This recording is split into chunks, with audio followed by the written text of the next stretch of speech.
$922,000. That is the gap between two people who followed the exact same financial advice, earned the exact same salary, and made the exact same decisions. 30 years apart. Not a different strategy, not a different income, the same rules, followed with the same discipline. One of them retired with just over $1 million. The other, after 30 years of doing everything right, has $178,000. By the end of this video, you will understand exactly where that $922,000 went and why it has nothing to do with effort, discipline, or avocado toast. But first, there's a number buried in the Federal Reserve's own data that most financial advisors have never shown their clients. And once you see it, the advice you've been given your entire life will look completely different. We'll get to that in about 2 minutes. Two people, same starting point. Robert, 32 years old, 1992. Salary, $40,000 a year. Lisa, 32 years old, 2026. Salary, $40,000 a year. Same salary, different worlds. And yes, before we go further, inflation changes the raw value of a dollar. We know that. But here's the terrifying truth. Even if you adjust Robert's salary to modern equivalents, the structural squeeze on the modern worker remains mathematically devastating. It's not just about what the dollar is worth. It's about what the dollar is forced to pay for. In 1992, $40,000 placed Robert comfortably in the American middle class. After taxes, he brought home roughly $2,700 a month. His rent was $550. His student loan payment was $140. His employer covered most of his health insurance. After every fixed expense, housing, food, transportation, debt, Robert had $800 left over every month. He invested it. Index fund, automatic contribution. He never thought about it again. In 2026, Lisa brings home roughly $2,650 a month on the same salary. Her rent is $1,300, and that is not a luxury apartment. That is a one-bedroom in a mid-sized American city. Her student loan payment is $380 a month, the current national average for millennial borrowers, according to the Education Data Initiative. Her share of health insurance premiums runs $180 a month. After every fixed expense, Lisa has $120 left over. Robert, $800 a month to invest. Lisa, $120 a month to invest. Same salary. The difference is $680 a month. And here's the part that changes everything. That $680 was not spent, it was not wasted, it was not lost to bad decisions. It was taken structurally before Lisa made a single discretionary choice. Now, that Federal Reserve number. In 1992, the median American household spent roughly 30% of take-home pay on housing. By 2026, that figure has climbed past 50% in most major metro areas, 50% on housing alone, and that is before student debt, which has increased by over 200% since Robert's generation graduated. Before healthcare premiums, which have risen roughly 250% above general inflation since the early 90s. Before the structural cost increases that were never written into the financial advice Robert's generation passed down. The blueprint didn't fail Lisa because she wasn't following it. It failed her because it was designed for a cost structure that no longer exists. And in the next section, we're going to run the full 30-year math side by side, line by line, to show you exactly how $680 a month becomes a $922,000 gap. The number at the end of that calculation is the one the financial advice industry has never wanted to say out loud. Let's build the full 30-year picture, because the $922,000 gap doesn't come from one place. It comes from a compounding chain, and each link is larger than the one before it.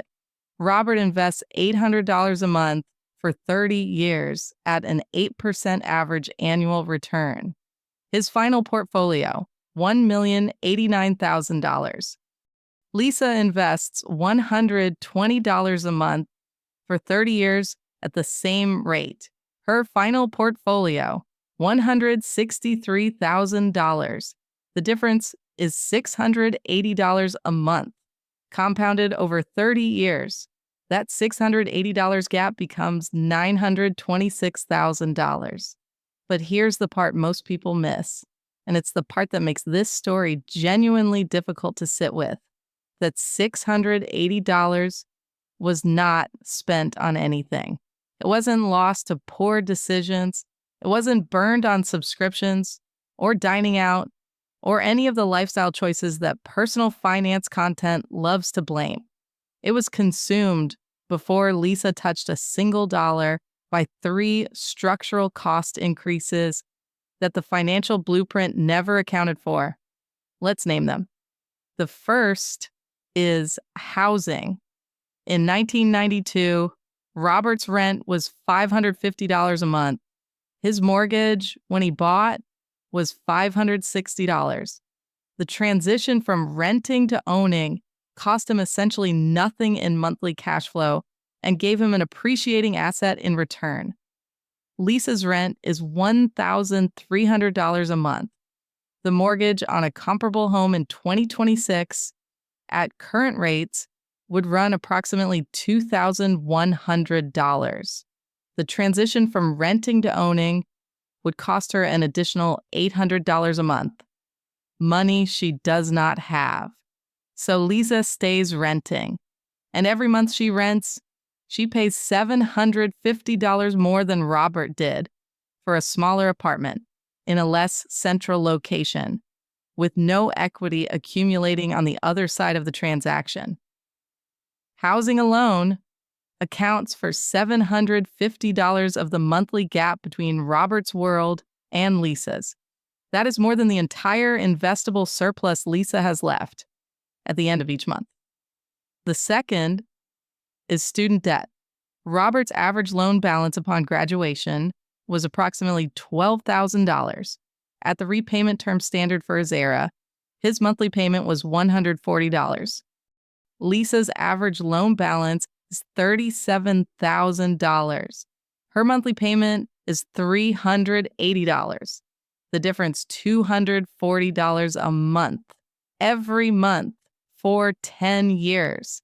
And unlike Robert's debt, which was modest enough that an early windfall, a tax refund, a bonus could realistically eliminate it ahead of schedule, Lisa's debt is large enough to be a persistent structural fixture in her monthly budget, something to be managed, not resolved. According to the Education Data Initiative, the average repayment period for millennial student borrowers is now 19 years, not 10. 19, that is nearly 2 decades of $380 a month flowing away from Lisa's balance sheet toward a credential that was sold to her as the foundation of financial stability. The third is healthcare. Robert's employer covered the overwhelming majority of his health insurance premium in 1992. His out-of-pocket contribution was minimal, a payroll deduction he barely noticed. Lisa's share of a standard employer-sponsored health plan in 2026 runs approximately $180 a month. For a single person on a modest income, that is a fixed, non-negotiable cost that did not exist for Robert's generation in any meaningful form. Housing, $750 more per month than Robert. Student debt, $240 more per month than Robert. Healthcare, $180 more per month than Robert. Total structural cost increase, $1,170 a month. Robert's take-home advantage over Lisa, accounting for their identical salaries, is $50 a month. His structural costs were simply $1,170 cheaper. That is where the $680 investable surplus came from. Not from discipline, not from frugality, from a cost structure. That was $1,170 a month more for giving. Now, here's the psychological layer that makes this the most important piece of the story. When Lisa looks at her finances and feels behind the natural conclusion, the one every piece of financial content implicitly encourages, is that she has made mistakes, that she is not disciplined enough, that there is something in her spending she has failed to control. Psychologists call this the just world hypothesis, the deeply human tendency to believe that outcomes are proportional to effort and choices. If Robert succeeded and Lisa hasn't, the brain searches for what Lisa did differently. But Pew Research Center data shows that millennials save at a higher rate relative to their disposable income than Gen X did at the same age. They invest earlier, they use lower fee index funds, they carry less discretionary debt. They are, by nearly every behavioral measure, following the blueprint more faithfully than the generation it was built for. And they are producing dramatically worse outcomes because the blueprint was never updated. It still tells Lisa to save aggressively without accounting for the fact that aggressive saving on $2,650 a month after $1,300 in rent and $380 in student loans and $180 in health insurance leaves $120. It still tells Lisa to invest the difference without acknowledging that the difference has been structurally reduced to a fraction of what it was when the advice was written. It still tells Lisa that if she just does what Robert did, she will get what Robert got. She won't. Not because she isn't trying, because the math behind the advice, the actual arithmetic, was built for a world that charged $550 in rent and $140 in student loans, and almost nothing for health insurance. That world is gone. And the advice that was written for it has not been updated to reflect that fact. Here's what the gap actually is, stated plainly. The $922,000 difference between Robert's retirement and Lisa's is not a savings gap. It is a cost structure gap, 3 decades of structural inflation in the fixed costs of American life, compounded through 30 years of reduced investing capacity expressed as a single number. And in the next section, we're going to look at what Lisa can actually do about it. Not the advice that was written for Robert's world, a different set of tools, built for the terrain that actually exists in 2026. Because the gap is real, and so is the path around it. So, what does Lisa do? Not with motivation, not with discipline. Those she already has, with math. The first thing Lisa has to accept, and this is harder than it sounds, is that she is not playing Robert's game. The sooner she stops measuring herself against a benchmark designed for a different economy, the sooner she can start building actual wealth instead of chasing a blueprint that was never written for her. That shift sounds philosophical. It is also deeply practical. Robert's path to $1 million had one engine, a large monthly surplus invested consistently over time. Lisa's path to the same destination requires a different engine entirely because the surplus isn't there by default. It has to be built, and the most direct way to build it isn't to cut expenses. Most millennials at $40,000 don't have meaningful discretionary spending left to cut. The math doesn't leave room for that. The most direct way is to increase the gap between income and fixed costs. Let's be completely clear why you shouldn't have to do this. House hacking or working a second job just to reach the baseline your parents had is an unfair requirement. But since the system isn't coming to save you, these aren't just life hacks. They are rebel tactics. This is how you beat the math anyway. That can look like many things.